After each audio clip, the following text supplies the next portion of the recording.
রাম রাম দোস্ত, সবাই কেমন আছো? আশা করি সবাই ভালোই আছো। এই বর্ষার মৌসুম চলছে, হালকা হালকা বৃষ্টি পড়ছে। একবারে বৃন্দাবনের যেমন সেই বৃষ্টি পড়ে নুন পড়ার মতো সেরকম মতো বৃষ্টি পড়ছে। তো আমি এখন দেখাবো তোমাদেরকে যে আমি এখন কোন জায়গায় এসেছি। দেখো, আমি এখন চলে এসেছি নদীর ধারে। এটা হচ্ছে অজয় নদী, সেখানে আমি চলে এসেছি। দেখো, নদীতে বান এসেছে, জল বাড়ছে। সে আগেকার মতো যে এইখানা ওইখানা বান সেরকম কিন্তু এখনও আসেনি। এটা মানে জল ছিল না নদীতে একেবারে, তার থেকে একটু জলটা বেড়েছে। দেখতে পাচ্ছ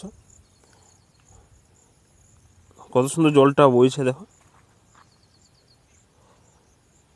দেখতে পাচ্ছ একটাই মানে স্রোত একটাই, ওই সাইডে কিন্তু জল যায়নি নদীর। কোনো সময় এই পারে জল যাবে, কোনো সময় ওই পারে যাবে। পারে বলতে মানে এই কূলে কোনো সময় যাবে আর ওই কূলে কোনো সময় যাবে, মানে দু কূলেই জল যায় না।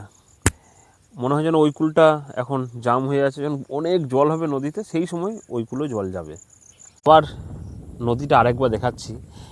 আগে এই সাইড থেকে একটা বর্ধমান থেকে বীরভূম যাওয়া হতো, একটা মাচা মাচা ছিল এটাতে, মানে যেটা অস্থায়ী ব্রিজ বলছে সেটা ছিল এইখানটাতে। এখন কিন্তু ওটা নেই, আর বন্ধ হয়ে গেছে। আগে বালি ছিল না, একবার ট্যাপ ট্যাপ বালি ছিল, ফুল গরু গাড়ি নিয়ে মেলা যাওয়া হতো, এদিকে গরু গাড়ি পেরোতো, সবই পেরোনো হতো এটাতে। দেখো এখানে, দেখো জলটা কতটা বেড়েছে। আর আবহাওয়াটা খুব সুন্দর লাগছে, মেঘের ছবিটা দেখো কত সুন্দর লাগছে দেখতে। একবারে মেঘলা মেঘলা করেছে, ধোঁয়া ধোঁয়া ভাব।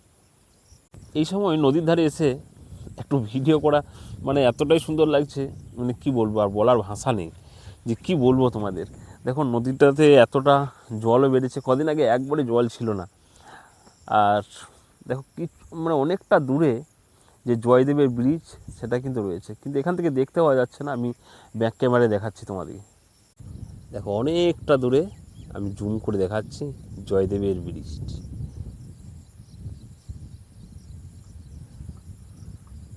রাধে রাধে বন্ধুরা, আমি ভিডিওটা এখানেই শেষ করছি।